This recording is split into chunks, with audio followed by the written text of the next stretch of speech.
Dėkui visiems taip gausiai susirinkusiems.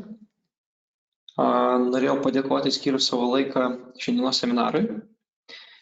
Šiandienos seminaras skirtas išmaniosios apsaugos sistemų konfigūravimui ir administravimui nuotoliniu būdu. Šiandienos mūsų tikslas detaliai peržvelgti visas nuotolinės galimybės, kurias suteikia mūsų sistemos. Papildomai norėčiau paminėti, kad seminaras bus įrašomas ir galima bus įrašą peržiūrėti YouTube platformai. Tai jeigu kažkokiu būdu praleisite dalį informacijos, galėsite po to peržiūrėti ir vėliau. Tai vat, jeigu kils klausimų seminaro eigoje, drąsiai rašykite juos į chatą ir elementariai stengsimės juos arba eigoje chat'e ir atsakyti, arba tuo pačiu, kaip sakyti, pačio seminaro pabaigoje pasistengsiu visus pagrindinius klausimus būtinai atsakyti, kad neliktų nei vieno neatsakyto. Jeigu kažkurių tais nespėtumėm dėl laiko, elementariai juos atsakysim tada komentarų skiltyje mūsų YouTube kanale. Tai vat, pradėkime. LDS kompanija reprezentuojama daugiau nei 70 šalių. Turime jau daugiau nei 14 metų patirties apsaugos sferoje ir džiugu, kad 9 iš 10 diegėjų mus rekomenduoja. Tai va, tai čia labai tokia džiuginanti statistika. Tai va, šiandienos turinys, nuotolinis prisijungimas, pirmoji tema, kuri susidarys iš pagrindinio prisijungimo tipų, detaliai aptarsim, kaip jie veikia. Patys tipai yra labai skirtingi, vieni turi savų pliusų, kiti savų minusų, tai padėsim išsirinkti jums patį patogiausią, arba bent jau jūs susidarysit nuomonę apie tai, kuris jums prisijungimo tipas labiausiai tinka. Tai vat, nuotolinės LDS apsaugos sistemos priežiūra. Tai antra dalis seminaro, pateiksime idėją, kaip sistemą galima prižiūrėti nuotoliniu būdu. Tai vat, tai tiesiog geras būdas nevažiuoti į objektą ir įsivertinti visą esamą situaciją nuotoliniu būdu. Tai vat, kalbėsim apie šitas galimybės. Toliau, trečioji skiltis. Nuotolinis Pitbull Pro apsaugos sistemos diegimas ir įrengimas. Visiškai nuotoliniu būdu to padaryti tikrai nepavyks, reikės ir kliento pagalbos. Tai dėl to tikrai detaliai kalbėsim, kaip tą galima padaryti. Papunkčiui turime surašę instrukciją, kaip tai galima būtų atlikti. Tai tik tai vienas iš galimų variantų. Savame, aišku, jūs galėsite iš to pasimti savo geriausias praktikas ir pritaikyti pagal save, nes vis tiek reikia prisitaikyti ir prie kliento, ir prie jūsų poreikių. Tai vat, ir ketvirtoji dalis, tai LDS naujausi produktai ir papildomos funkcijos, kurias galima pasiūlyti klientui. Tai puikus esamos klientų sistemos atnaujinimo pavyzdžiai, nes mūsų sistemos pastoviai atnaujinamos, tai jūs galėsite kažkaip tais iš to pasirinkti savo tinkamus būdus, ką galima būtų pasiūlyti klientui, jau esamam klientui ir kaip papildomą vertę jam pateikti. Tai pirmoji tema, nuotolinis prisijungimas. Nuotolinių sprendimų poreikis auga ir kaštų efektyvinimas leidžia būti konkurencingam sparčiai besikeičiančiai rinkoje. Tai rinka pastoviai keičiasi, pasaulyje vis kažkas naujo, vis kažkas kitokio. Tai normalu, kad greitis ir efektyvumas yra labai svarbus. Tai vat, pasiruošimas prisijungti per nuotoliniu būdu leidžia sutaupyti laiko bei išlaidų kelionėms į objektus. Tai normalu, kad visiškai to išvengti kai kuriais atvejais tikrai nepavyks. Bet normalu, kad didžiąją dalį vykimų mes galėtume minimizuoti ir jų netaikyti. Tokiu atveju, jeigu mes pilnai įsivertinsim svarbą nutikimo ar kažkokio tais iškvietimo nuotoliniu būdu. O greitas reakcijos laikas, tai normalu, kad tai gal tiesiog brūkšnys padėtas, bet galėtų būti ir lygu laimingi klientai, aišku, tai iš daugiau faktorių susideda, bet jeigu klientai dažniausiai kreipiasi, jeigu tai susijęs su apsaugos sistema, tai tam klientui dažniausiai yra skubu. Tai šiuo atveju tikrai greitas reakcijos laikas dažniausiai leidžia mums turėti laimingą klientą, kuris po to mus galėtų rekomenduoti arba tiesiog, kad gerai atsilieptų ir tokiu būdu taipogi rekomenduotų. Taip, tai nuotolinis prisijungimas. Ką būtų verta žinoti? Nuotolinis ryšys yra saugus būdas prisijungti prie bet kurios LDS centralės. Kalbėsime daugiau apie centrales SM384 ir Pitbull Pro, bet normalu, kad didžioji dalis šios informacijos gali būti taikoma ir kitiems LDS įrenginiams.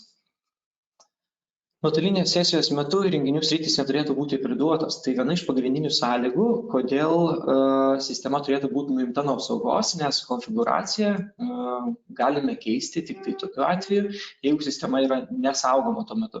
Tai jeigu kartais mums tektų bandyti prisijungti prie sistemos, kuri yra priduota apsaugai, tai tada tiesiog mes gautumėm atsakymą, kad sistema nepasiruošusi ir yra priduota. Tai šiuo atveju mes galėtumėm po to siūsti SMS žinutę arba kitų būdų nuimti nuo apsaugos, tam, kad paruošti sistemą nuotoliniam prisijungimui.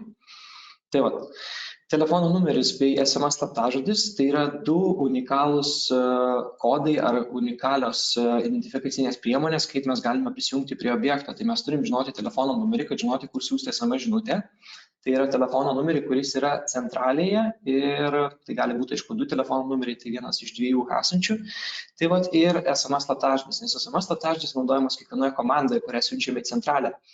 Tai kodas, telefono numeris, du pagrindiniai dalykai, tai yra iniciacijai. Tai reiškia, kad mes inicijuotumėm nuotolinį prisijungimą. Tai nėra vienintelė saugumo priemonės, jų bus ir šiek tiek daugiau. Taip, tai nuotolinio prisijungimo tipai. Prisijungti per nuotolį mes galime susitikę su centrale nuotolinėme serveryje. Tai pirmasis būdas leidžia mums prisijungti prie serverio ir centraliai prisijungti prie serverio. Tai pirmąjį būdą panaudojus mes prašome centralės prisijungti išsiųsdami SMS komandą ir ta komanda gali susidaryti iš dviejų skirtingų SMS. Vienas prašys centralės prisijungti prie serverio per GPRS ryšį, kitasgi prašys SMS jos prisijungti per LAN 3 alarm komunikatorių. Tai va, tai tokie keli dalykai. Tai va, toliau sekantis būdas. TCP/IP serverio paleidimas. Tai antrasis būdas leidžia mums prašyti centralės prisijungti prie mūsų kompiuterio, kuriame mes paleidę LDS Utility programėlę ir inicijuojame TCP/IP serverį, tai paleidžiame serverį. Tai va, ir SMS truputėlį ilgesnis, pavyzdžius aš būtinai parodysiu kiekvieno iš tų prisijungimų. Tai šitas būdas leidžia užmegzti prisijungimą būtent per GPRS ryšį. Ir trečias būdas, kuris yra gal ne tiek dažnai taikomas, bet vienas iš spartesnių ir paprastesnių, tai yra prisijungimas per LAN 3 alarm komunikatorių. Tai LAN 3 alarm komunikatorius leidžia mums naudoti namuose ar ofise esantį ryšį, ar objekte esantį ryšį, tai yra laidinį ryšį, kuriuo pagalba mes galime prisijungti taipogi prie centralės. Tai va, tai visi šitie trys būdai yra skirtingi ir labai gerai, kad kuo detaliau išsiaiškintumėt, kaip kiekvienas iš jų veikia ir įsigilintumėt, kad pasirinktumėt jums tinkamiausią. Tai va, tai pratęskim tada. Taip, tai pirmasis būdas. Inicijuosim prisijungimą mobiliais duomenimis. Siūsim komandą stconfig, komandos toksai tekstas. Pavyzdyje, matote, yra nurodytas slaptažodis, SMS slaptažodis, kuris yra 1234, normalu, kad tai yra tik orientacinis, kuris gali skirtis nuo kiekvienos sistemos. Tai išsiuntus tą komandą mes inicijuojame nuotolinį prisijungimą. Inicijavus nuotolinį prisijungimą, centralė prisijungs prie remote serverio 20 minučių. Tai tiesiog apačioje nurodau priminimą, kad po 20 minučių centralė atsijungs. Tai yra taip, kad jeigu centrale nieks nesinaudoja remote serverį, po 20 minučių automatiškai atsijungia. Kam tai yra padaryta, kad jinai pastoviai nebūtų tenai prisijungusi, kad ji galėtų komunikuoti per cloud servisus ir per kitus numatytus kanalus, atsijungusi nuo remote serverį. Tai yra labai svarbu. Tai va. Ir antrasis būdas, tai tiesiog prisijungimui mes naudotumėm LAN 3 alarm komunikatorių, jeigu toksai sistema yra ir sukonfigūruotas teisingai veikiantis, tai šiuo atveju mes siunčiame ilgesnį SMS, kuris nurodo taipogi, kad mes norėtume prisijungti ne tiesiog per GPRS, bet nurodom, kad tai būtų LANas. Tai va, tai pabandykime tada pirmąjį SMS ir išsiųsti praktiką, kad pasižiūrėti, kaip tas viskas vyksta ir kokiagi vyksta, kaip tas visas procesas eiliškume. Taip, tai bandykime siūsti SMS. Aš bandau parodyti jums savo telefono ekraną. Taip, tai surašius SMS žinutę, ją išsiunčiame ir išsiuntus SMS žinutę reikia truputėlį palaukti, kol centralė prisijungs prie nuotolinio serverio. Prisijungus, jinai apie tai turėtų pranešti. Tai vat praneš SMS-u ir kitais galimais būdais. Tai vat už manęs yra EVKP5 klaviatūra, kuri taipogi praneša apie tai, kad vyksta nuotolinis konfigūravimas. Tai vat tai vienas iš būdų tai yra mūsų klaviatūrą, kitas normalu, kad tai yra SMS-as. Tai dabar gavus šitą kodą, mes galime prisijunginėti prie centralės. Prisijungti prie centralės mums reikės LDAS Utility programos. Tai dabar LDAS Utility programoje turėtume pradinėme ekrane matyti prisijungimą per nuotolį. Pasirinkus prisijungimą per nuotolį, pasirenkame pirmą iš variantų, kurį norėsime naudoti. Tai yra prisijungimas per nuotolinį serverį. Ir normalu, kad susirašome e-mail kodą, kurio mes bandysime prisijungti. Tai įrašus kodą mes jį galime panaudoti ir bandyti prisijungti prie centralės. Tai pradėjus prisijunginėjimą prie centralės, mes matome, kad procesas vyksta, procentais mums nurodoma, kaip yra nuskaitoma konfiguracija ir baigus prisijungti mes galėsime konfigūruoti įrenginį. Tai dar kartelį paminėsiu dėl pačios remote sesijos, kad tuo metu, kai mes inicijuojame remote sesiją, mūsų centralė nebekomunikuoja su cloud serveriu, o pradeda komunikuoti su nuotoliniu serveriu. Tai tuo atveju, jeigu mes norime sistemą pavaldyti per cloud serverį, tai reikėtų daryti prieš arba po remote sesijos. Tai reiškia, po mūsų nuotolinio konfigūravimo mes turėtumėm išjungti konfigūravimą, tai yra sustabdyti tą mūsų sesiją. Tai va. Truputėlį dar luktelkim ir prisijungsime prie centralės.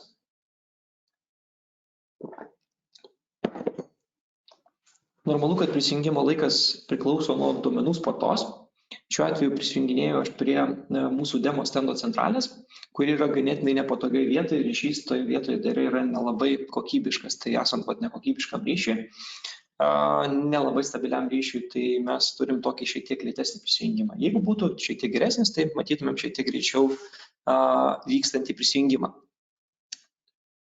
Tvarkoj, tai prisijungę prie centralės, matome konfigūravimą. Konfigūruoti galime viską nuo iki. Vienintelis skirtumas, kuris pas mus bus per nuotolį, tai mes matysime truputėlį mažiau funkcijų diagnostikos įrankyje. Tai tik tai diagnostikoje mes turėsim šiek tiek apkarpytą funkcionalą. Visose kitose dalyse mes turime daugiau mažiau tą patį funkcionalumą. Gali būti, kad viena kita skiltelė truputėlį skirsis, bet tai bus labai minimalūs pokyčiai ir jūs beveik viską galite konfigūruoti per nuotolį.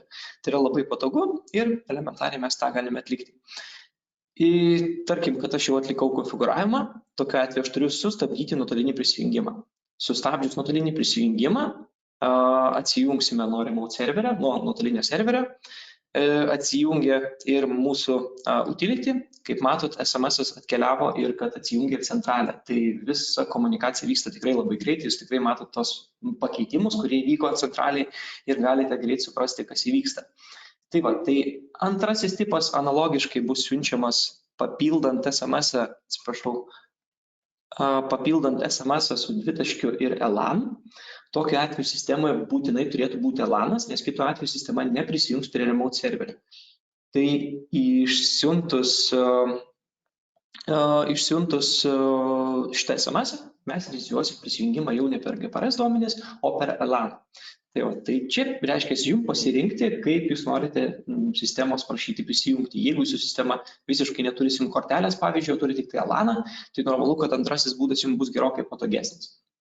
Ir dar kalbėsime apie kitą būdą, kuris taipogi bus patogus. Tai žiūrėkime toliau. Tai antrasis būdas.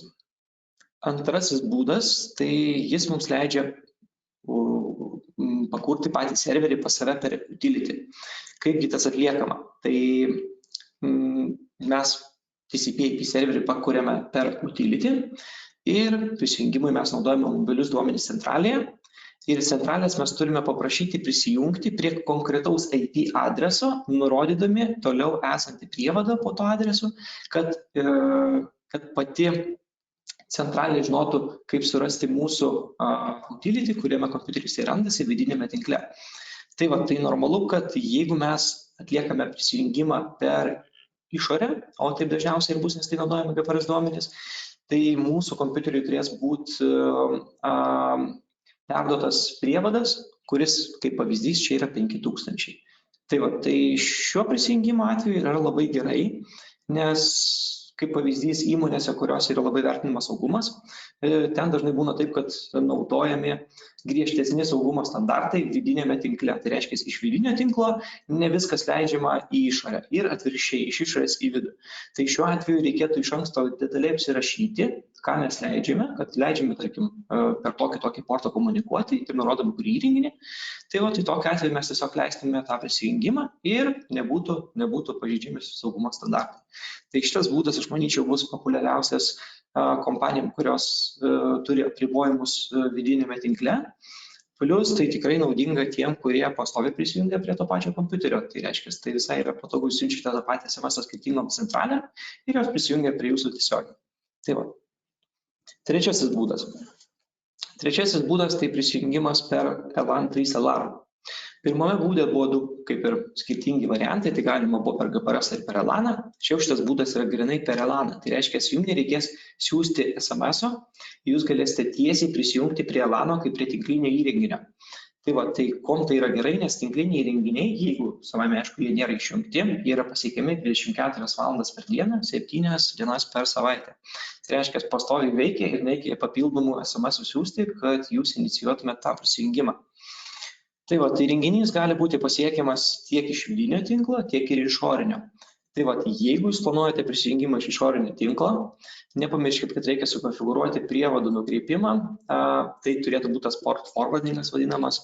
Kaip pavyzdys mes galime naudoti portą 5000, tai prievadą 5000 ir savam tinkle jį nukreipti į mūsų įrenginį LAN 3 alarm. Tai yra tinklinis įrenginys, kuris turi savo fizinį MAC adresą, kuriam turėtų būti forwardintas šitas portas. Tai tokiu atveju mes galėtumėm prisijungti iš išorės, tai reiškia, mes nurodytumėm išorinį IP adresą ir elementariai nurodytumėm, koks yra portas. Tai šiuo atveju rodytumėm 5000 arba jeigu būtumėm pakeitę, tai nurodytumėm kitą.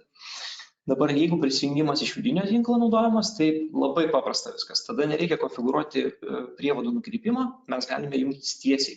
Jeigu vidinėme tinkle LANas yra ir jis yra veikiantis, tai šiuo atveju mes tiesiog spaudžiame prisijungti per tą trečiąjį būdą, pasirenkame, koks tai yra vidinis adresas, nurodom, kad portas 5000 ir prisijungiame prie įrenginio. Ir tam nereikės portų nukreipimo, tai prievadų nukreipimo. Taip, tai dabar trečiasis būdas. Pabandykim pasižiūrėti konfiguratoriai, kaip tai naudojama, kaip tai vyksta. Bet aš turiu kitą centralę, kuri turi LAN alarm komunikatorių, kuris yra funkcionuojantis, tai yra mūsų vidinėme tinkle. Tai dabar pasirinkus trečiąjį būdą, galima spausti toliau, tai yra tas prisijungimas per Ethernet komunikatorių, tai yra LAN 3 alarm. Renkamės toliau. Jeigu tai yra vidinis adresas, aš jau jį turiu įvedęs, tai dažniausiai bus 192 ir taip toliau, priklausomai nuo tinklo nustatymų. Ir prievadas 5000. Jeigu tai iš išorės, tai normalu, kad turėsite rašyti išorinį adresą ir prievadą, kurį esate paforwardinę būtent į tą LAN įrenginį. Taip, spaudžiame prisijungti ir kaip matom, vyksta prisijungimas. Kol prisijungimas vyksta, galime palaukti ir taip, tai dabar turime konfiguraciją, taipogi per LAN galima keisti įrenginio konfiguraciją, nepriklausomai nuo to, ar tai yra LANas ar mobilus duomenys. Konfiguraciją pakeitus, atsijungiam nuo sistemos, bet LANo atveju tai nėra tiek svarbu, nes normalu, kad sistema, jeigu jinai komunikuoja, tarkim, su cloud'u per GPRS duomenis, tai tuo atveju tai nenutrūks. Jeigu vis tik tai mes naudojame tą patį prisijungimo šaltinį, tai normalu, kad vis tik tai reikėtų stabdyti remote sesiją, tada, kai mes norime naudoti mobilius duomenis prisijungimui prie cloud. Taip, judėkime toliau. Tai su prisijungimo tipais tiek. Siūlyčiau apsvarstyti, kuris būdas patogiausias, tai pasikartosiu, pirmasis būdas tai yra, kai centralė jungiasi prie remote serverio, prie nuotolinio serverio ir mes su LDS Utility programėlę taip pat jungiamės prie remote serverio. Antrasis būdas yra prašyti centralės prisijungti prie remote serverio, kurį mes patys pakuriam, tai yra TCP/IP serverio. Tai ir trečiasis būdas tai yra prisijungti tiesiai per LANą kaip tinklinį įrenginį. Tai trečio būdo atveju normalu, kad mes galim prisijungti iš išorinio ir iš vidinio tinklo priklausomai nuo to, kaip mes esam sukonfigūravę sistemą. Taip, tai judėkime toliau. Nuotolinė priežiūra. Taip, tai nuotolinės priežiūros atveju mes galime ją taikyti, neskubėti į patį objektą, nes patyręs diegėjas, tai nuotolinė priežiūra gali eliminuoti tam tikrus gedimus ar kažkokius tai pakeitimus atlikti ir pagal poreikį eliminuoti vizitus pas klientą. Tai normalu, kad ne visą laiką tai yra naudinga, bet esant dabartiniai situacijai Lietuvoje ir kitose šalyse, tai tikrai bus didesnis poreikis nevažiuoti į objektą, o padaryti tam tikrus dalykus per nuotolį. Normalu, kad tai sveikai įvertinus ir net nesant tokiam situacijom kaip dabar, normalu, kad taupant kaštus ir efektyvinant mūsų veiklą, mes galėtumėm eliminuoti važiavimą į objektą, jeigu tai nėra būtina. Tai tuo pačiu normalu, kad tai yra labai puikus būdas mums eliminuoti buvimą kamščiuose. Savai, aišku, dabar kamščių Lietuvoje turbūt nelabai kam tenka ir patirti, bet pasikeitus situacijai normalu, kad tie kamščiai vėl atsiras ir normalu, kad mes juos galėtumėm eliminuoti. Taip, nuotolinė priežiūra ir pritaikymai. Nuotolinės priežiūros pritaikymai galėtų būti keliems būdams. Tai čia yra tik tai keli orientaciniai, normalu, kad ją galima pritaikyti ir kitiem būdam. Tai pirmasis, iš kurių gal mes skaitytumėm kaip pagrindinio, tai yra baterijų keitimas. Atrodo, kaip mes galėtume pakeisti baterijas per nuotolį, jeigu mes nevykome į objektą, tai normalu, kad kartais klientai patys moka pakeisti baterijas be mūsų kvietimo į objektą, tokių klientų tikrai pasitaiko, kurie yra patyrę, bet tikrai yra tokių atvejų, kai mes nurodę klientui, kaip reikėtų pakeisti baterijas, jas išsiuntę, jas pažymėję specialiai galėsime klientą puikiai informuoti, kaip tą atlikti. Tai yra normalu, kad tai mums bus tikrai naudinga, nes mums nereikės to atlikti patiems objekte. Toliau, konfiguracijos atnaujinimas, patobulinimas. Tai normalu, kad konfiguracijos atnaujinimas arba patobulinimas šitas poreikis galėtų kilti iš kelių paskatų. Tai pirmoji gal galėtų būti tokia, kad kliento poreikiai pasikeitė. Tai reiškia, sistema pradėjo naudotis truputėlį kitaip arba jau kažkurį laiką naudojasi, suprato, kad jam patogiau būtų visai kitoks naudojimuose būdas ir jis jums tą pasiūlo ir jūs tai galite įgyvendinti. Kitas variantas yra tas, kai sistema nepilnai teisingai veikia, tai jūs tiesiog gavę atsiliepimą iš kliento galite pataisyti tam tikras klaideles arba smulkius netitikimus, kurie klientui trukdo kasdieniškai puikiai naudoti sistemą. Tai ir kitas dar variantas būtų tas, kad jūs galėtumėte atnaujinti konfiguraciją, jeigu yra naujų funkcijų, kurios tikrai klientui būtų naudingos. Tai praktiniai patarimai sistemos problemų identifikavimui, tai trečiasis aspektas. Tai šiuo atveju sistema ir apskritai sistema turi informaciją, kurią perduoda sistemos problemų kaip vizualiniais būdais. Tai reiškia, klientui gali būti klaviatūrom, gali būti per cloudą, gali būti SMS-ais ir kitais būdais. Tai gali būti, kad klientas bus informuotas apie kažkokią sistemos problemą. Jeigu, tarkim, dingo maitinimas, jeigu sėda rezervinė baterija, jeigu dingo kažkoks tai ryšys ir klientas apie tai gali būti informuojamas. Tai normalu, kad kai kuriam sistemos problemom įvykus, jums reikės važiuoti į objektą, bet normalu, kad mes turėtumėm įsivertinti, kad kai kurios mes galime gedimus pašalinti ir per nuotolį. Taip, bet taip po to kalbėsim detaliau šitoj skilty. Taip, tai baterijų keitimas. Iš ko tai turėtų susidaryti paeiliui? Tai mes siūlytumėm, kad baterijų keitimas turėtų būti daromas tokiu, gal kaip ir eiliškumu. Tai pirmasis, kaip ir žingsnis, tai turėtų būti, kad mes patikriname būseną, prisijungiame per nuotolį ir patikriname bevėlių daviklių būseną ir pažiūrime, koks yra tų daviklių statusas.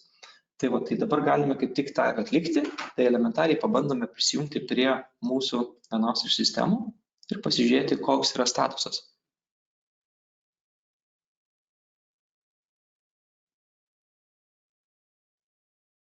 Taip, tai kol aš prisijunginėsiu, aš paminėsiu kitus žingsnius. Taip, tai periferinių įrenginių skiltyje, kai mes būsime, visi įrenginiai turės savo baterijų lygius. Jie bus nurodyti procentais, elementariai turėsim įsivertinti, kurios jau tikrai nurodomos kaip raudonas, kad tikrai jau reikia keisti. Savaime aišku, jeigu mes orientuojamės į baterijų keitimą, tai normalu, kad per vieną kartą būtų aktualiau pakeisti daugiau baterijų. Tai jeigu mes turime įrenginius, kuriuose yra nurodomos reikšmės ne raudonai, bet tai yra šiek tiek didesnis reikšmės, tai galėtų būti 40% orientacinis, tarkim, dydis. Tai jeigu mes keičiame baterijas įrenginiuose, kur 5% ir mažiau, mes galime pakeisti ir įrenginiuose, kurie šiek tiek didesni. Tokiu būdu mes eliminuosime dar vieną keitimą, kuris įvyks jau po trumpesnio laikotarpio, nes mes tiesiog nekreipiam dėmesį į esamą statusą. Tai va.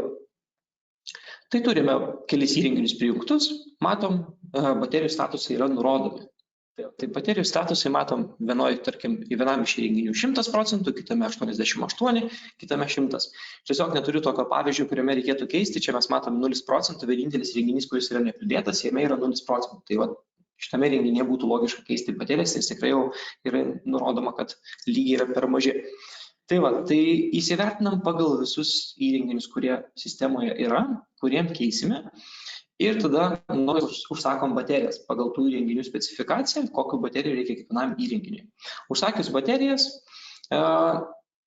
įsiunčiam pažymintos visas baterijas, kokiam įrenginiui skirtos, įsiunčiam klientui ir normalu, kad išsiuntus klientui reikėtų pradėti nuotolinę sesiją tam, kad klientui įjungti serviso režimą. Tai reiškia, klientas pradėjęs baterijų keitimą, kad mes jam padėtumėm, kad galėtų atidarinėti korpusus daviklių, mes įjungiame serviso režimą. Serviso režimas mums leidžia atidaryti korpusą ir sukelti alarmą be garsinio signalo. Tai va, tai klientas atidarinėja korpusus ir mes siūlyčiau tą daryti telefonu, jam patariame, kaip tai atlikti. Kiekvieną daviklį mes tikrai dažnu atveju žinom, kaip atidarinėti. Jeigu ne, yra instrukcijos, kuriuose nurodoma, kaip galima montuoti, demontuoti daviklį. Tai va, ir baterijas klientas vartotojo vadovė žiūrėdamas instrukcijas gali atlikti. Plius papildomai prie tos instrukcijos, kaip minėjau, skambutis tikrai naudinga, nes klientas kažkurioje vietoje gali sustoti, išsigąsti, kažko tais nesuprasti. Tai dėl to mes, kaip diegėjai, kurie patyrė, tiesiog jiem galim nurodyti, ką reikėtų atlikti toliau. Tai va, tai pakeitus baterijas, normalu, kad nereikėtų iš karto atsijungti, reikėtų patikrinti, ar pakeitus baterijas lygiai pasikeitė.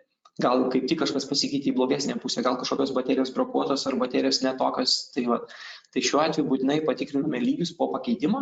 Jeigu baterijų lygiai visi nurodomi 100%, tai normalu, kad baterijos pakeistos į geras. Jeigu mes matome ne 100% kažkokį tais kitą skaičių, normalu, kad baterijos pakeistos į blogas arba kažkas yra netvarkoje. Tai va, ir tai tiek su tuo baterijų pakeitimu. Tai baigus šitą pakeitimą, normalu, kad klientas jau būtų patenkintas ir turėtų sistemoje jau pakeistas baterijas. Tai va, ir tiesiog priminimas, kad kai kurie vartotojai patys žinos, kaip serviso režimą įjungti sistemoje. Tai dėl to, kad tai gali mums netekti to junginėti, o vartotojai gali atlikti tą patys. Taip, tai sekantis skiltis. Konfiguracijos atnaujinimas ir patobulinimas. Periodiškai SIM 384 ir Pitbull Pro atnaujinimai pas mus vyksta ganėtinai dažnai ir mes atnaujinom ne tik tai naujom galimybėm, bet taisom ir tam tikras klaideles sistemoje esančias. Tai va, tai atveria naujas galimybės, sutvarko kažkokias tai klaideles. Tai normalu, kad mums periodiškai reikės kažką tais pakeisti sistemai, jeigu yra atnaujinimų ir mes juos norime pasiūlyti klientui. Tai vienas iš labai gerų būdų klientui pateikti rinkoje esančias naujoves. Tai va, kliento poreikiai, kaip jau minėjau, gali pasikeisti pradėjus naudoti sistemą.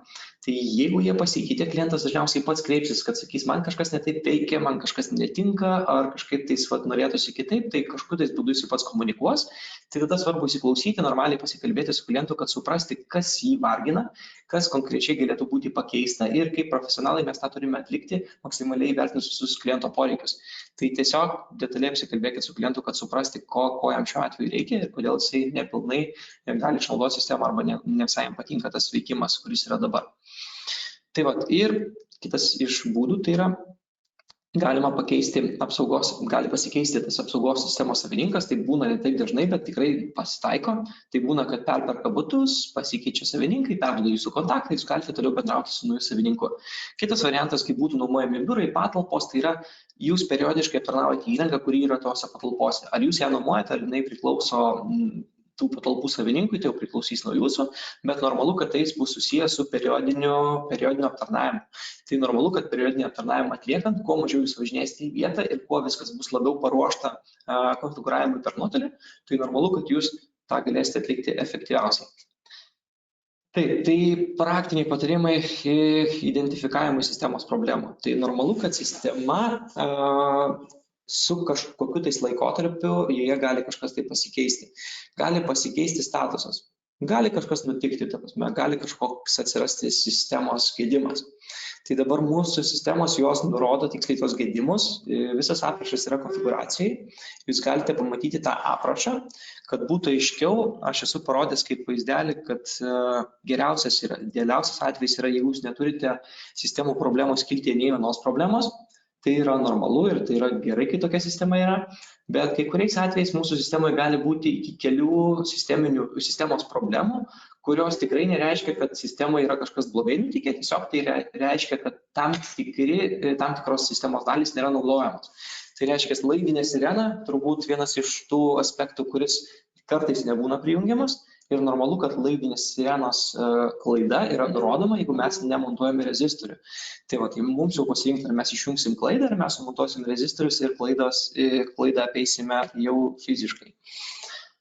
Taip, tai dalį sistemos problemų, kaip jau minėjau, galima panaikinti per nuotolį, o dalį vis tik tai reikės jau nuvykus į objektą, nes tikrai kai kurios sistemos problemos reikalaus vykimo į objektą. Tai yra kartais svarbu. Taip, tai bandykime pasižiūrėti, ilgai kaip atrodo tos problemos. Sistemos problemos. Taip, tai sistemos problemų skiltis yra skiltyje sistema, tada sistemos problemos. Ir štai mes matome jų konfiguraciją. Tai čia mes matom visos sistemos problemos mano konfiguracijai yra įjungtos. Tai reiškia, bet kuriai jai nutikus, vartotojas apie tai bus informuojamas. Šitoj konfiguracijai mes matome pasirinktis, kurios nurodys, kad klientas bus informuojamas per klaviatūrą ir per cloud. Tai yra per Alda Security aplikaciją. Tai yra du šaltiniai, kuriais bus informuojamas klaviatūra ir cloud.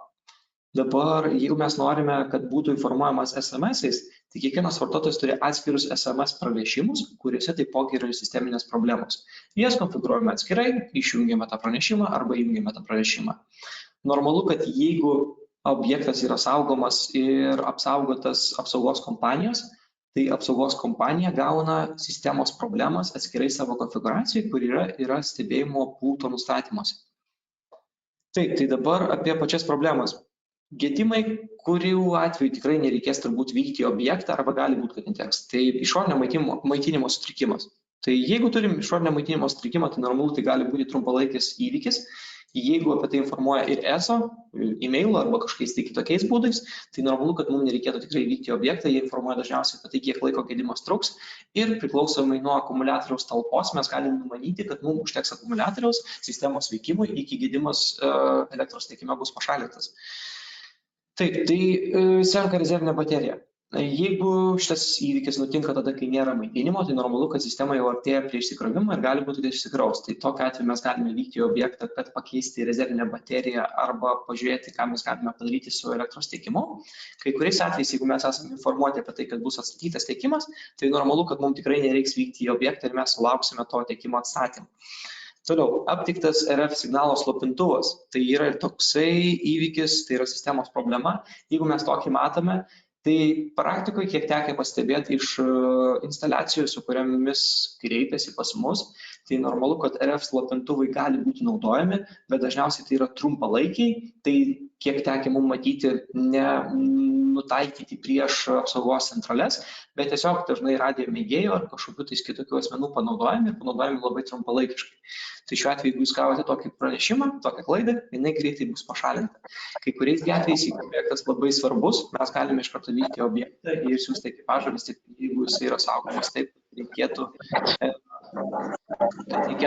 kuo greičiau sureaguoti. Tai va.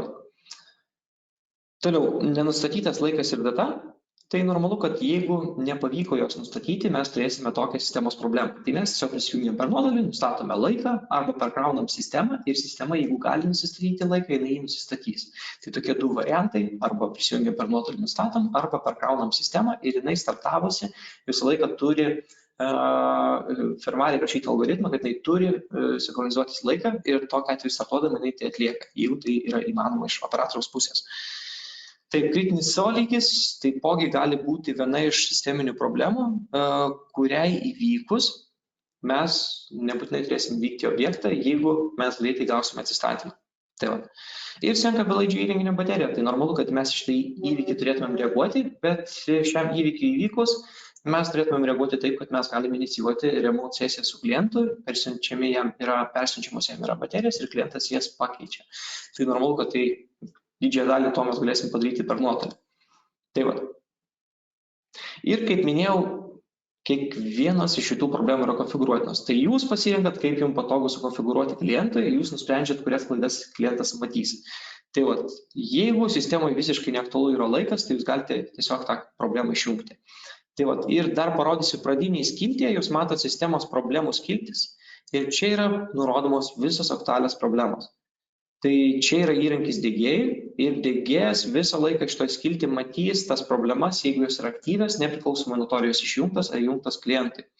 Tai tokie būdai su sistemos problemų identifikavimu. Taip, tai pratęskim toliau. Nuotolinis Pitbull Alarm Pro diegimas.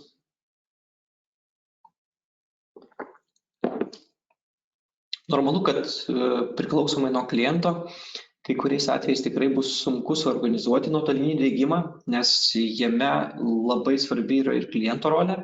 Tai yra, kad klientas galėtų bent šiek tiek atlikti montavimo darbų, nes reikės arba vieną arba kelis įrenginius sumontuoti.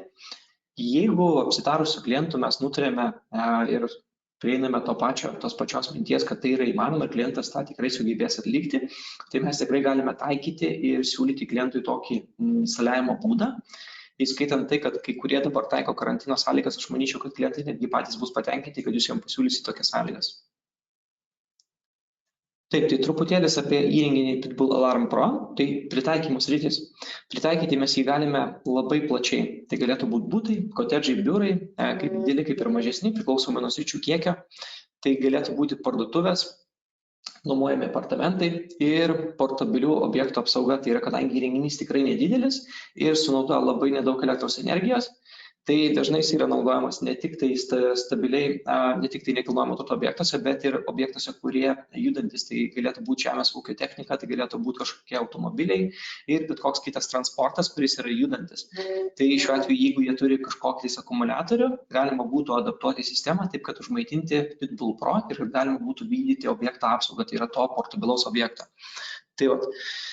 Tai yra įrenginys, kuris yra, kaip minėjau, plačiai pritaikomas pagal sritis, kuriuose yra diegiamas, o šiek tiek apie patį funkcionalumą. Tai įrenginys turi GSM GPRS komunikacijos kanalus, tai reiškia, jisai tai vykdo per SIM kortelę ir GSM GPRS modulį. SIM kortelį jisai palaiko iki 2, tai palaikomos 2 nano SIM kortelės ir integruotas belaidis modulis, kuris naudoja duplex protokolą šifruotą. Tai šiuo atveju tikrai bus naudinga, nes jūs galėsite prie įrenginio pridėti iki 16 bevielių įrenginių. Tai jis gali būti naudojamas kaip ir vienas, taip ir su daug papildomų įrenginių. Integruotas judesio jutiklis, kuris yra atsparus gyvūnams iki 40 kg, tai yra vienas iš geriausių rodiklių rinkoje. Tai įrenginys tikrai namuose, jeigu jūs turite gyvūnų, jums bus labai naudingas ir bus gerokai lengviau jį pasiūlyti klientui, negu kitų konkurentų produktus, įskaitant tą kiekį kilogramų, kuriam jisai pritaikytas. Integruotas garsinis signalas, tai mes turime signalizatorių, kuris gali informuoti vartotoją apie tai, kad reikia nuimti nuo apsaugos sistemą, nes pamiršta nuimti nuo apsaugos ir įeita pro paradinės, tarkim, duris arba pro įėjimą ir laikmatis yra prasidėjęs. Arba jeigu mes pridavėme apsaugai ir pridavėme per klaviatūrą, tai reiškia, laikmatis išėjimui prasidėjo ir apsauga neužilgo bus jau faktiškai priduota, tai tas laikmatis mums irgi bus išpypsimas. Tai apie tai galima bus informuoti. Kodėl tai labai naudinga, nes kartais tam yra naudojamos sirenos, klaviatūros ir kiti būdai. Tai jeigu Pitbull Pro yra naudojamas kaip vienas įrenginys, tai tas signalizatorius gali būti mūsų vienintelis būdas suprasti, kad mes pamiršom nuimti nuo apsaugos kartais. Integruotas temperatūros jutiklis. Tai šiame įrenginyje jau yra temperatūros jutiklis ir jūs jau galėsite naudoti, jeigu turėsite tik tai šį įrenginį. Tai reiškia, jūs matysite, kokia temperatūra yra objekte. Jeigu jūs turite daugiau negu vieną įrenginį, tai yra susijęsite Pitbull Pro su kitais bevieliais įrenginiais, temperatūros sensorius siūlytume naudoti iš tų kitų įrenginių. Integruotas mikrofonas. Sistemoje yra mikrofonas, kurio mes galime pasiklausyti. Tai reiškia, jeigu į objektą, kuris yra saugomas Pitbull Pro, kažkas įsibrovė, sistema gali mums skambinti, jeigu taip yra sukonfigūruota. Sistemai paskambinus, mes atsiliepsime ir mes galėsime girdėti, kas vyksta objekte. Tai yra viena iš galimybių, kaip mes galime įvertinti, ar tai yra teisingas ar klaidingas suveikimas. Tai savame, aišku, tai neatstos kamerų kai kuriuo atveju, nes kameros tikrai mums leidžia patvirtinti, kad objekte yra kažkokie pašaliniai asmenys, bet normalu, kad mikrofono, jeigu mes išgirsime tikrai, kad kažkokie asmenys yra viduje, mes galime atitinkamai reaguoti. Jeigu vis tik tai mes girdim tik tai tylą, o objektas yra tikrai nedidelis, tai normalu, kad mes galėtumėm kažkaip tais nuspręsti jau savo, ar tai yra tas atvejs fiktyvus, ar tas atvejs yra iš tikrųjų jau teisingas. Tai va, ir vidinės rezervinės baterijos komplekte, jį yra komplekte, tai tas yra gerai, dėl to, kad mums nereikės papildomai investuoti. Mes nusipirkę įrenginį jau turime bateriją ir tai papildomi kaštai sutaupyti. Tai va, ir dažnai tiesiog nepaminim, bet tai nėra hardvaro, tai nėra fizinė įrenginio dalis, bet tai yra LD Security paslauga. Tai yra papildoma priemonė, tai yra būdas, kaip priduoti, nuimti, kaip monitorinti sistemą, kaip stebėti, kas vyksta namuose ar kažkam tais objekte. Tai vienas iš geriausių būdų stebėti pasikeitimus sistemoje.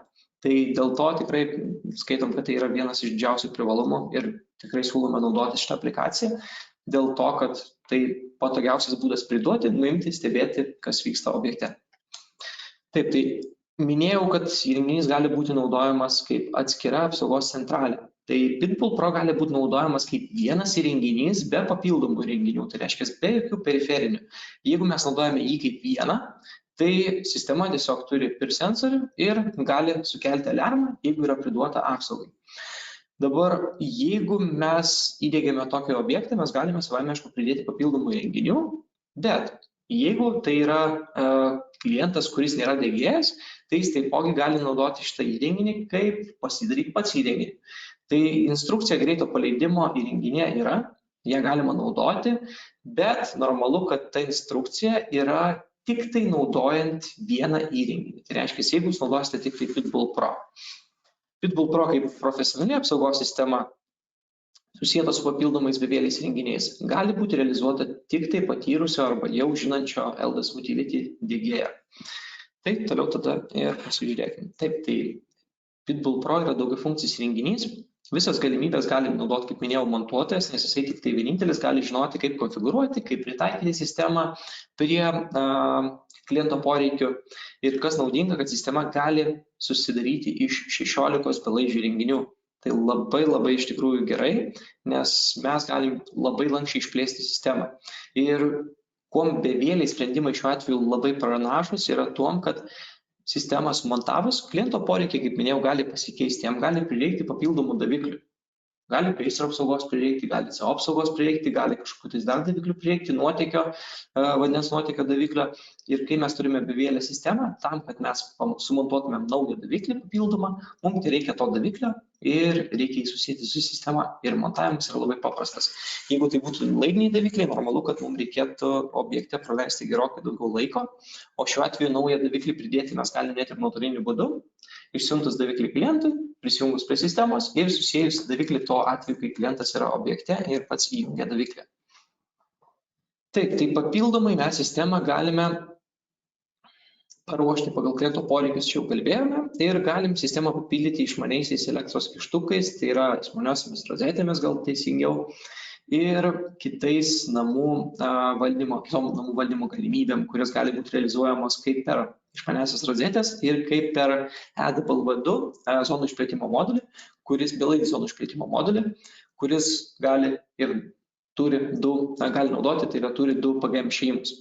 Tai va, tai su jais mes tikrai galime valdyti nutolusius įrenginius kaip vartus, šaliuzes ir bet kokius kitus įrenginius namie, pritaikant jau jų grandinės valdymą. Tai bandykime tada prieiti prie nuotolinio diegimo. Nuotolinis diegimas Pitbull Alarm Pro sistemos. Tai kaip jau ir minėjau, prieš tai reikėtų tikrai apsitarti su klientu, kaip ir pasiūlyti, kaip jūs norėtumėte vykdyti tą diegimą ir įsivertinti, ar klientas tam yra tinkamas, ar klientas to norėtų, ar klientas pats pasiryšęs iš tikrųjų daryti tam tikrus veiksmus. Jeigu klientas tikrai tai pasiryštų daryti, apsitarus sąlygas, viską nuo iki jūs galite pradėti visą procesą. Tai šitą procesą mes matome daugiau mažiau taip. Kalbėsim ir apie kitas galimybės, kitose webinaruose, kaip galima būtų kitaip taikyti nuotolinius diegimus. Tai yra tik tai viena iš galimų darbinių situacijų. Tai pradėkime. Tam, kad pradėti, mums reikėtų savaime, aišku, įsigyti pagal projektą visus įrenginius, tai yra Pitbull Pro ir kitus periferinius. Tai pirmam punktui nurodžiau, kad reikėtų prisijungti prie programinės įrangos, tai pasimkim Pitbull Pro įrenginį, maitinimo šaltinį ir pasiruoškim USB laidą prijungimui prie kompiuterio. Tai USB laidas, turbinio USB laidas komplektuojamas kartu su įrenginiu, tai papildomai to laidą nešiotis tikrai nereikės, su kiekvieno pakuotė jūs tą įrenginį turėsite. Tai pabandykime jį prijungti, aš trumpam atsiprašysime, reikia įjungti į maitinimą.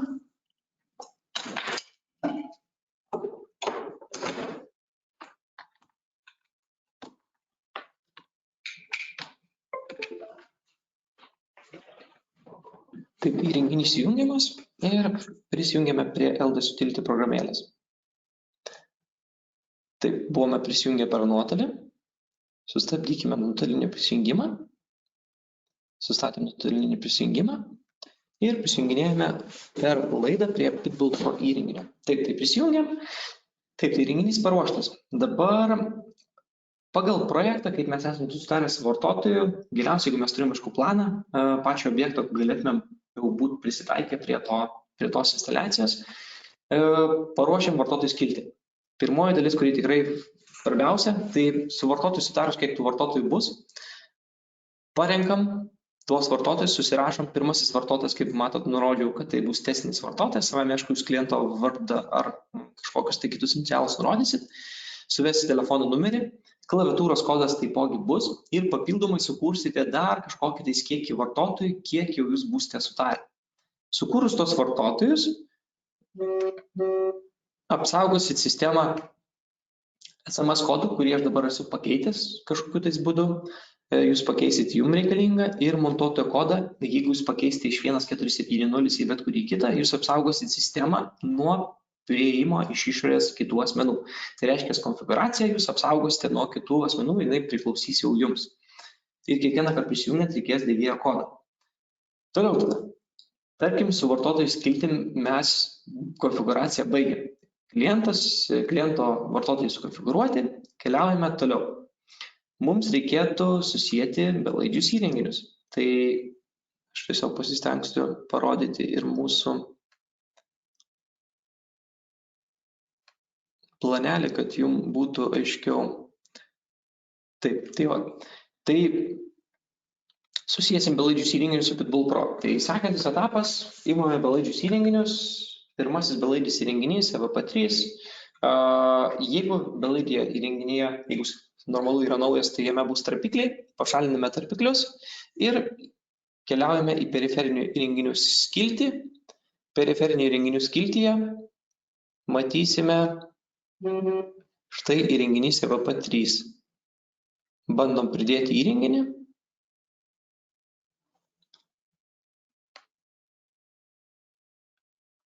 Taip, tai įrenginys susiejamas su centrale, su Pitbull Pro.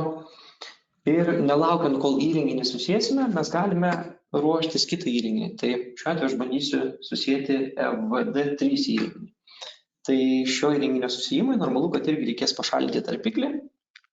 Ir pašalinus tarpiklį galėsime susijęti įrenginį su sistema taipogi. Taip, tai bandome tą ir atlikti. Taip.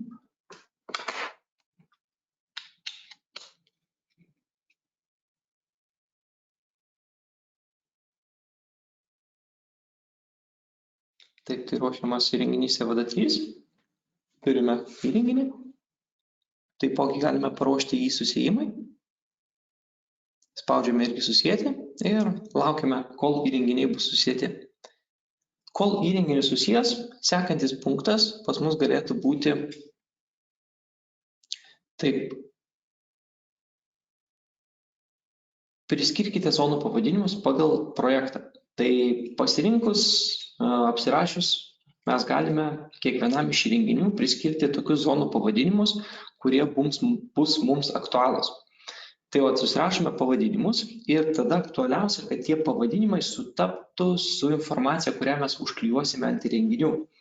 Tai yra paėmę įrenginius, sumontavę atgal tarpiklius, mes juos sudedame atgal tus įrenginius į dėžutę, uždarome taipogi EVP3 ir tada patogus būdas yra, sekundėlę pabandysiu parodyti kamerą. Taip.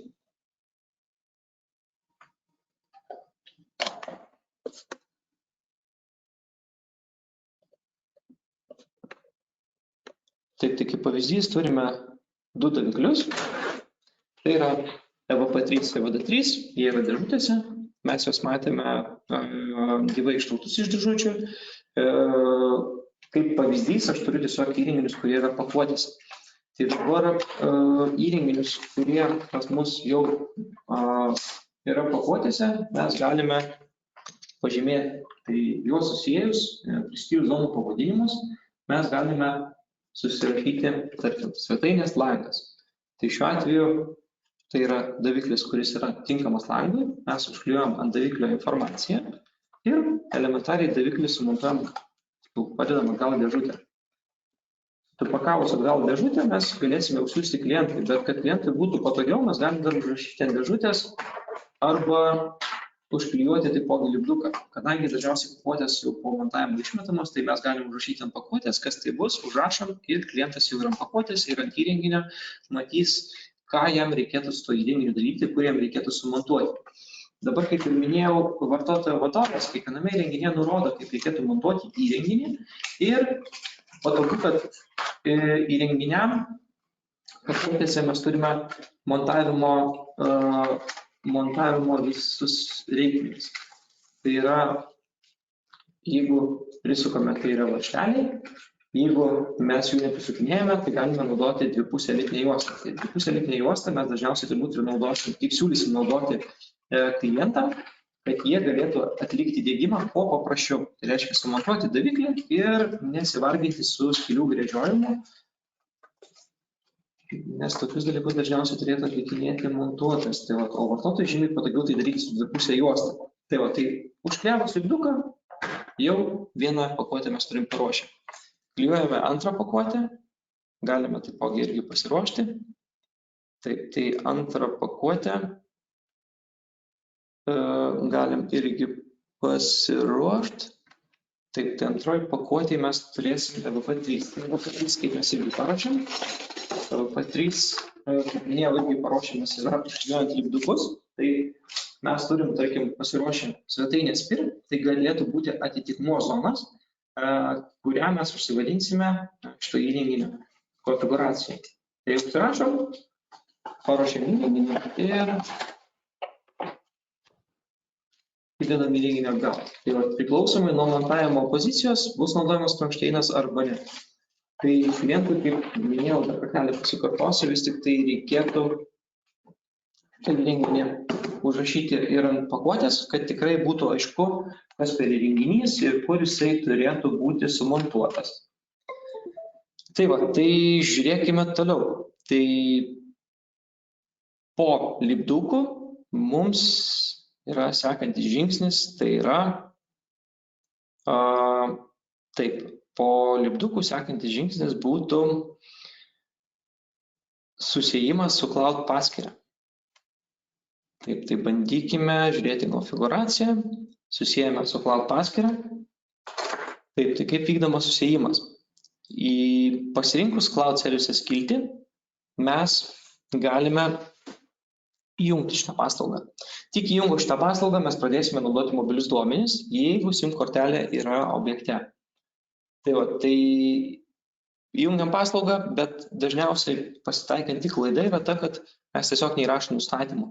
Tai būtina prisiminti, kad jeigu jūs įjungiate šitą paslaugą, dar reikėtų įrašyti nustatymus. Taip, tai dabar įrašom nustatymus ir paslauga bus įjungta. Taip, tai įjungus paslaugą, ką turėtumėm atlikti toliau? Bandykime įsijungti LD Security programėlę. Taip, tai aš pabandysiu parodyti tada savo ekraną, vaizdą ir ekraną iš telefono. Taip. Gerai.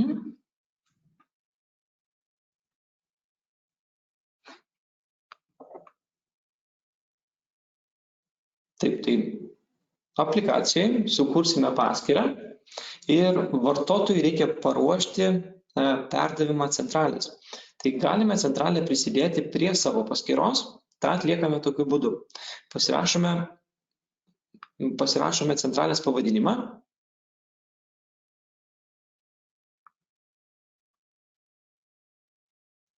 Ir mums reikia įvesti Smart ID kodą. Tai Smart ID kodą mes galime įvesti nuskaitydami iš LDS Utility programėlės. Tai dabar, kad tai būtų paprasčiau atliekama, jį nuskaityti QR kodą jūs galite užvedę ant šito mažo simbolio, kuris jums leis peržiūrėti QR kodą. Ir LDS Utility taipogi galite matyti tą koduką.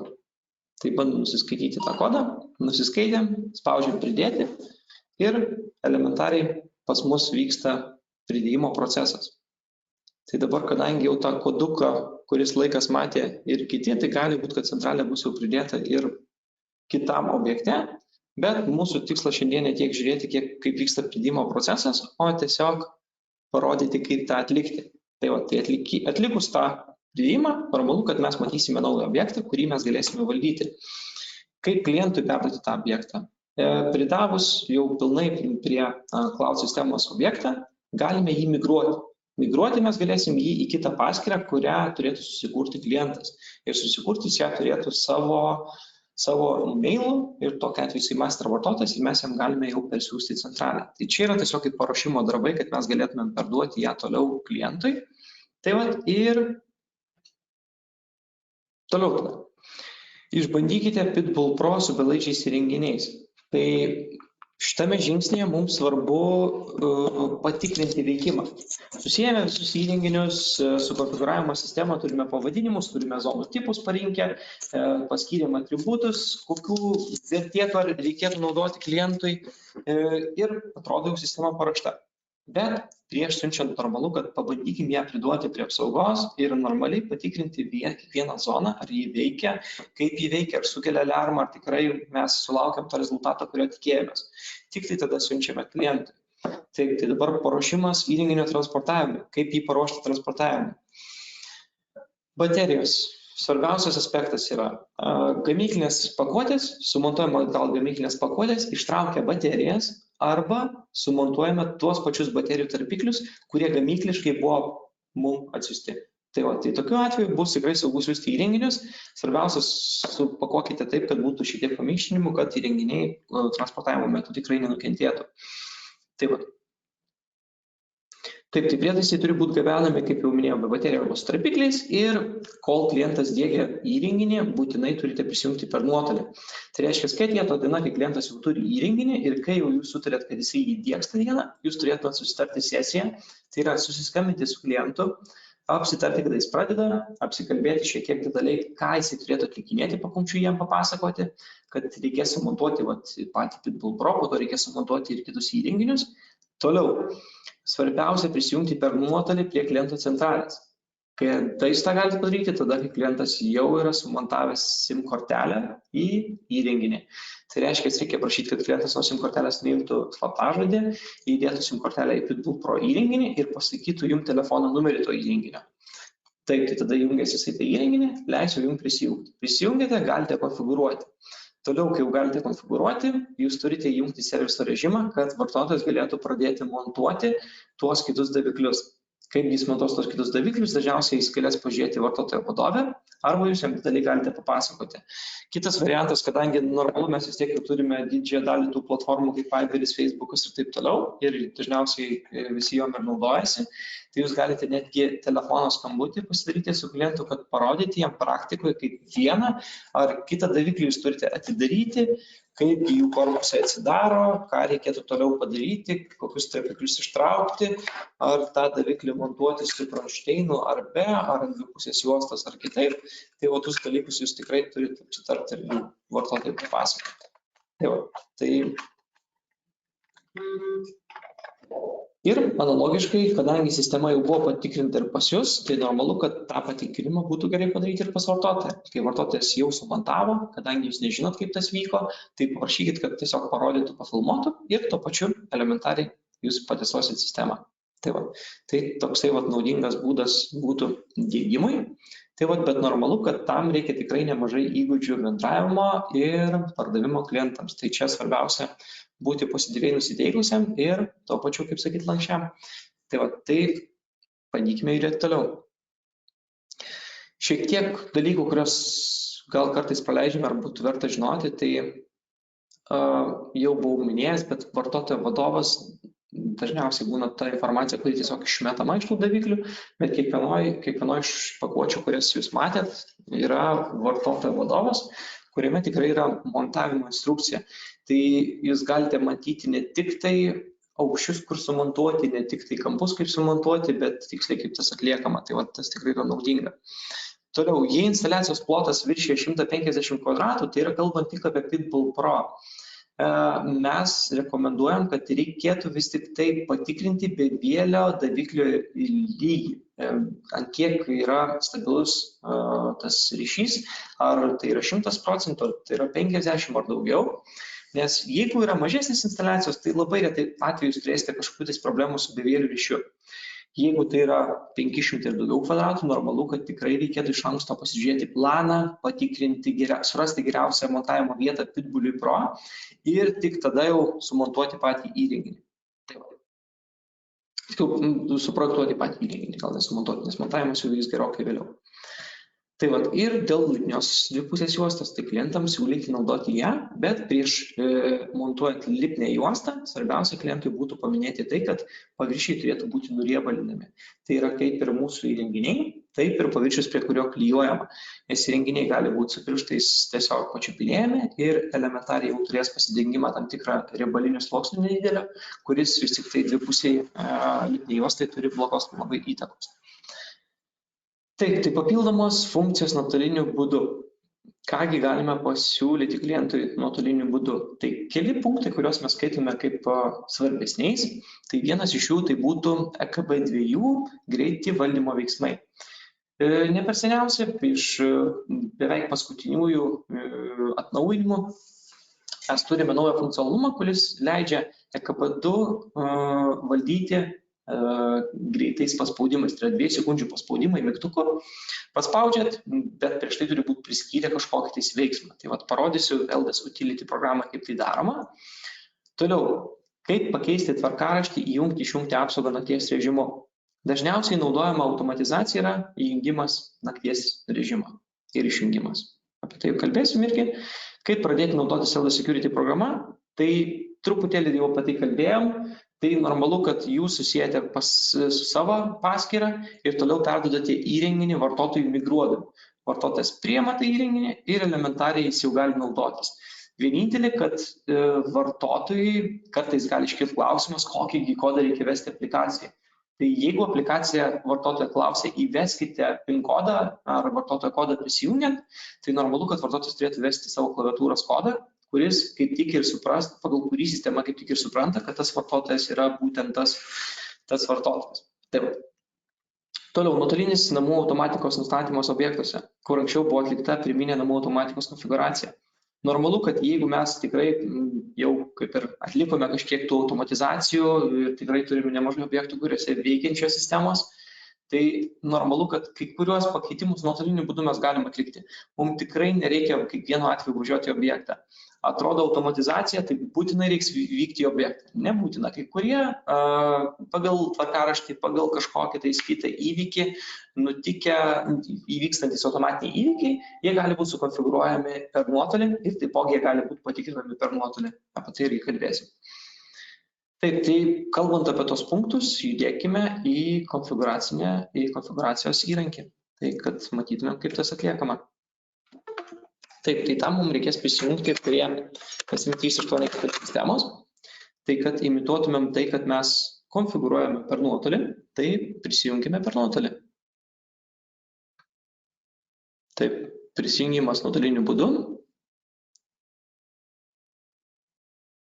Prisijungiame prie centralės per nuotolį.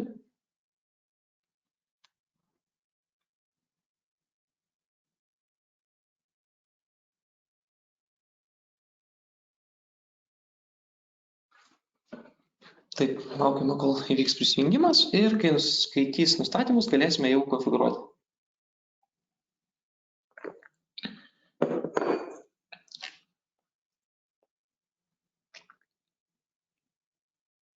Tvarkoje, tai konfigūracija nuskaityta. Taip, tai pirmasis mūsų punktas buvo EKB2. Tai ką mes galime su tą klaviatūrą padaryti? Šiuo atveju, kad jums parodyti, man nebūtina turėti šitos klaviatūros, galima turėti tiesiog konfigūraciją. Tai šiuo atveju pažiūrėkime, kaip tai daroma. Einame į periferinių įrenginių skiltį. Klaviatūrų nustatymai yra periferiniai įrenginiai ir atsidarančiam poskiltyje kiti mes turime visus nustatymus, kurie liečia klaviatūras. Pas man yra nurodoma, kad nei viena klaviatūra neprijungta, bet tam, kad parodyčiau nustatymus, man to ir nereikia. Aš galiu naudoti šitus parametrus, kurie nesant klaviatūrai, taipogi gali būti konfigūruojami. Tai bandykim pasižiūrėti. EKB2 greitas valdymas. Pasirinkam, turime nuo 0 iki 9, 10 mygtukų, kuriuos galime programuoti. Pasirenkam, ką kiekvienas iš mygtukų darys. Pirmasis mygtukas pasirenkam saugos įjungimas momentinis. Tai reiškia, sistemą priduosime prie apsaugos momentiniu būdu. Išsirenkam, kurios sritis, reiškia, paspaudus šitą mygtuką mes inicijuosime pridavimą momentinį, kuris įvyks tų sričių. Normalu, kad klaviatūra, jeigu yra namie, momentinis pridavimas namų mums turbūt nebus aktualus. Bet, būdami namie, mes tikrai norėsime priduoti garažą, į kurį mes jau nebeplanuojame eiti naktį. Tai toksai scenarius tikrai vartotojams naudingas. Nuėję į tamburą, paspaudę klaviatūros vienetą, palaikė 2 sekundės, jie turės veiksmą, kuris priduos jų garažą apsaugai. Tai va, tai tokie variantai. Toliau žiūrėkime, tarkim, antras mygtukas, ką mes galime pasirinkti. Taip, tai dabar antram mygtukui. Apsaugos įjungimas, kaip minėjau, momentiniu būdu, apsaugos įjungimas su išėjimo delsa, tai beveik kaip standartinis pridavimas, bet jums nereikės įvesti kodą. Tai reiškia, priduot sistemai, jums užteks paspausti dvejetą, palaikyti 2 sekundės ir tada prasidės išėjimo delsa. Tas pats kaip įvedant PIN kodą. Tai va. Apsaugos įjungimas nakties režimu. Tai normalu, kad jeigu klaviatūrą mes turime kažkur tais patogesnėje vietoje, mes galime įjungti naktinį režimą tam, kad negirdėti to laikmačio, kuris inicijuojamas mums liekant namie, priduodant į pilną režimą. Tai čia greitas būdas, kaip mes galime priduoti naktinį, negirdint išėjimo laikmačio. Tai įjungti išėjimą, toliau, gal taip apibendrinant, yra visi susiję su PGM išėjimų valdymu. Tai galėtų būti įjungimas, išjungimas, keisti išėjimo būseną ir 2 kiti variantai, tai yra įjungti impulsą ir išjungti impulsą. Tai va, tai piramidų, įjungimas, išjungimas tai nenumatytam laikotarpiui, keitimas būsenas tai yra taupimas mygtukų, nes mes kiekvienu paspaudimu keičiame statuso iš on į off, tai reiškia verčiame pačio PGM išėjimo statusą. Ir impulso įjungimas, tiksliau įjungti impulsą, išjungti impulsą. Tai reiškia suaktyvinti PGM išėjimą tam tikram laikotarpiu. Tai reiškia teigiamas impulsas, tai reiškia įjungimas ir išjungimas tam tikram laikotarpiu. Tai va, tai tiek su EKB2 valdymu. Daugiau tikrai mūsų tinklapį galite pamatyti, yra net nurodyta, kaip galite tą konfigūruoti, kokius mes netgi siūlom naudoti, kokiem mygtukam greitus valdymus. Tai čia tikrai nesudėtinga ir patogu tą pasidaryti. Tai va, bet čia reikėtų, aš manyčiau, orientuotis labiausiai į kliento poreikį. Taip, tai sekantis buvo grafikų nustatymas pridavimui į naktinį ir nuėmimui nuo apsaugos. Tai eikime į automatizacijos skiltį. Taip, tai automatizacijos skiltį jau turiu susikonfigūravęs daug skirtingų grafikų. Greitai pasistengsiu juos panaikinti, kad būtų mums patogiau. Bandykime konfigūruoti pirmąjį. Kad valdyti sistemą, tai yra priduoti nuimti nuo apsaugos, mes turim pasirinkti automatizavimo tipę sistemos valdymas. Pasirinkom sistemos valdymą, pasirinkam kokį veiksmą naudosim. Tai dabar įjungti apsaugą, išjungti apsaugą, apsaugos įjungimas nakties režimu, išjungimas apsaugos iš nakties režimo ir išjungimas apsaugos iš bet kurio režimo. Tai dabar klausimas, kaip mums pasirinkti. Čia tų pasirinkimų labai daug, tai reiktų mums suprasti, kaip veikia kiekvienas iš jų. Turime apsaugos įjungimą, tai reiškia, sistema prisiduos tik į pilną pridavimą. Jeigu pasirinksime apsaugos įjungimas nakties režimą, tai sistema prisiduos tik į naktinį režimą. Jeigu pasirinkam išsijungs apsauga, tai reiškia, įvykis įvyks apsaugos išjungimas iš bet kurio statuso, tai reiškia ir iš naktinio, ir iš pilno pridavimo. Tai būtų kaip ir patogu, pasirinktumėm, kad vakare įsijungtų pridavimas į naktinį režimą, o išsijungtų apsauga ryte. Bet jeigu mes norime, kad apsauga išsijungtų tik iš naktinio režimo, tai reiškia, jeigu mes atostogaujame, mūsų nėra namie, mes pridavime į pilną pridavimą, tai mes nenorėtumėm, kad sistema nusimtų nuo apsaugos kiekvieną rytą. O mes norėtumėm, kad nenusimtų tik tai tada, kai mes namie ir priduotų į naktinį. Tai tokia atveju nuėmimas apsaugos būtinai turėtų būti parinktas kaip į apsaugos išjungimas iš naktinio režimo. Tai va. Ir atsiprašysiu, aš su terminologija susimaišiau. Išjungimas apsaugos yra taikomas tik tai tuo atveju, jeigu apsauga priduota į pilnąjį režimą, o apsaugos išjungimas iš bet kurio režimo yra taikomas ir tuo atveju, kai yra naktinis, ir tuo atveju, kai yra pilnutinis. Truputėlį netai perskaičiau. Taip, tai dar papildomas variantas, tai yra apsaugos įjungimas, išjungimas per zoną. Tai yra mūsų žinoma ir turbūt kai kurių naudojama funkcija, kuri anksčiau buvo zonų skiltyje ir ją mes perkeliam į automatizavimą tam, kad jums būtų patogiau, nes mes skaitome, kad tai yra vis tik tai sistemos automatizavimas per zoną. Tai čia pasirinkus šitą tipą jūs galėsite automatizuoti sistemą. Taip, tai pabandykim suimituoti, kad mes konfigūruojam sistemą ir mes norim, kad 11 val. Vakaro sistema prisiduotų prie apsaugos naktinį režimą, o 7 ryto nusimtų. Tai taip mes vartotojam per metus sutaupytumėm po kiekvieną dieną po 2, tai yra veiksmus, tai yra ir pridavimą, ir nuėmimą. Taip, tai apsaugos įjungimas į nakties režimą, pasirenkam, kad tai bus, tarkim, ir namai, ir garažas, tai saugoma dvi sritis. Pasirenkam, kada tai vyks, pasirenkam laiką, įsirašom, kad tai yra 23:00. Jeigu mes norime atskirų grafikų darbo dienom ir atskirų savaitgaliam, nes, tarkim, vieni eina vėliau miegoti savaitgaliais, kiti darbo dienom, tai normalu, susiderinę su klientu, jūs galite savaitgaliniam dienom pritaikyti visiškai kitą grafiką.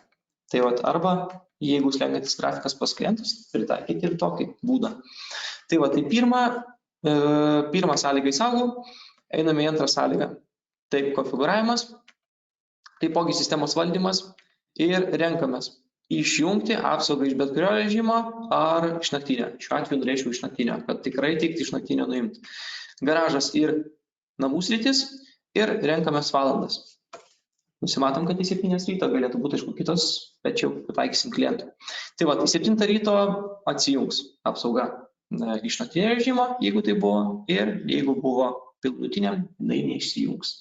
Tai va, tai čia pirmas ir patogus toksai variantas. Taip, tai dabar kokie pas mus dar variantai buvo. Turėjome dar, kaip pridėti aplikaciją naudotis klientui. Tai čia yra būdas, aš kurį parodžiau, tai yra būdas naujam klientui pradėtis naudotis aplikaciją. Bet normalu, kad ir esamam klientui pradėtis naudotis aplikaciją būtų taip pat lengva. Dabartiniu atveju planai su mobiliais duomenimis tikrai nėra brangus. Patys iš praktikos dažnai bendravom su diegėjais, yra planų, kurie turi tik mobilius duomenis, kurie turi ir tokius ir skambučius, ir SMS-us, ir mobilius. Ir tikrai galima pritaikyti jau pagal kliento poreikius. Tai jeigu esamam klientui norim pasiūlyti aplikaciją, o tai yra tikrai pridėtinė vertė, nes klientas galės valdyti sistemą gerokai lengviau, tai mes tai atliekam lygiai taip pat kaip ir prieš tai, kaip ir naujam klientui. Tai konfigūracijoje parenkam, kad cloud servisai pas mus bus įjungiami, tai mes juos įjungsim, įrašysim nustatymus ir jeigu klientas pas mus naudoja GPRS tinklą, tai pasirinkim GPRS, jeigu naudoja LAN serverį, tai pasirinksim LAN serverį ir paspausime įrašyti nustatymus. Tai toksai būdas prisijungimui. Tai va, toliau tada.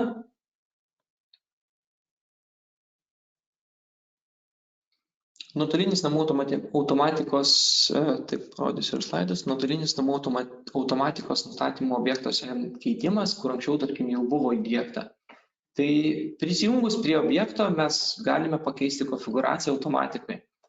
Klientas gali būti, kad jis naudojasi ir jo poreikiai pasikeitė, tai mes jam galime pakeisti. Kitasgi variantas galėtų būti toks, kad klientas turi rankiniu būdu valdomą sistemą, bet mes jam pasiūlysim automatinį būdą. Tai čia tikrai reiktų pažiūrėti šitą situaciją kuo, kaip sakyti, atviriau ir kuo daugiau mes žinosim apie klientą, tuo lengviau mes galėsim pasiūlyti jam kažką naudingo. Taip, tai judėkime toliau. Papildomos funkcijos nuotoliniu būdu, kokias mes dar galėtume pasiūlyti. Tai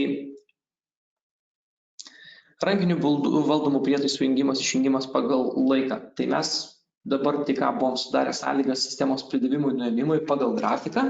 Tai mes galėtumėm taipogi padaryti ir rankiniu būdu valdomų įrenginių pridavimą, nuėmimą taipogi pagal grafiką.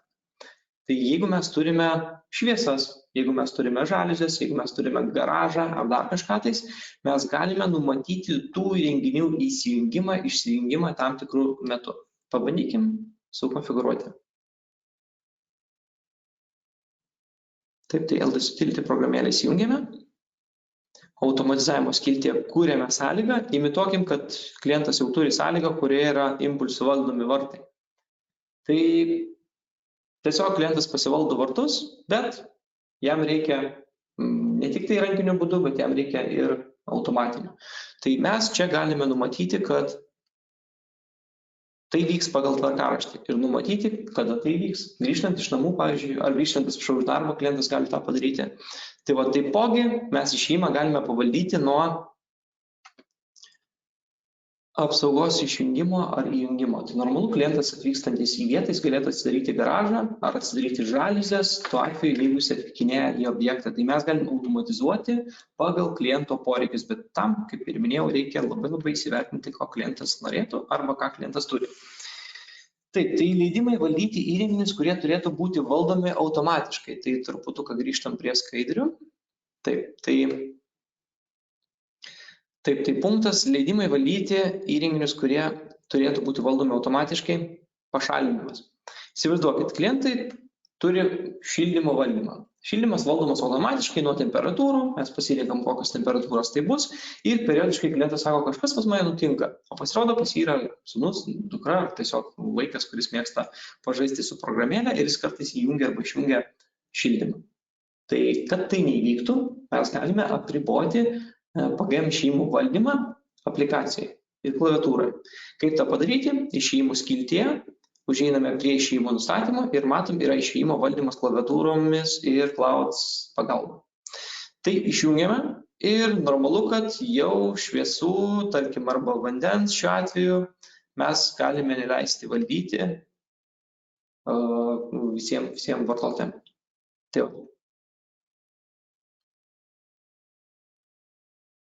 Taip, tai namų automatizavimo scenarijų prietaisų valdymų sukūrimas. Tai dabar prietaisus, jeigu mes turim, tai, kaip minėjau, galėtų būti irgi šildymas, galėtų būti kažkoks tai ventiliatorius, rekuperatorius, ventiliacijos sistema, tai taipogi boileris galėtų būti, tai mes visus tos įrenginius skirtingai, aišku, bet galime valdyti tai nuo temperatūros, nuo laiko, nuo kažkokių kitų įvykių. Tai tuos scenarijus mes tikrai galime sukurti jau prisijungus per nuotolį. Jeigu įrenginys yra valdomas iš mūsų centralės, tai normalu, kad visą automatizavimą mes galime padaryti ir ne objekte. Tai netgi modeliuokim situacijas, jų nebūtina visą laiką tai daryti per nuotolį, bet kartais, jeigu jūs jau naktinėjate instaliacijoje, tai reiškia, ilgai užsibuvot, o galėtumėte jau važiuoti namo, jūs galite tą atlikti per nuotolį. Jūs, jeigu prijungėte įrenginius, patikrinote, kad jie veikia, automatizavimą jūs galite palikti jau per nuotolį. Taip, tai ir daugiau automatizacijos scenarijų. Tai mes apkalbėjom tikrai labai nedidelę dalį, žymiai daugiau galite pažiūrėti mūsų webinarį, kuris anksčiau įrašytas dar praeitais metais. Tai yra automatizavimo pavyzdžiai. Jūs galite visus tos pavyzdžius peržiūrėti, gal pritaikysit pas save. Tik paminėsiu, kad dauguma iš jų yra baziniai. Tai nėra labai kompleksiški, kad jums nebūtų sudėtinga, o kad jūs turėtumėte tą starto pradžią, tą pradinę atspirties tašką, nuo kurios galėtumėte pradėti, konfigūruoti ir galėtumėte turėti kažkokių tais rezultatų. Tai judėkime toliau tada.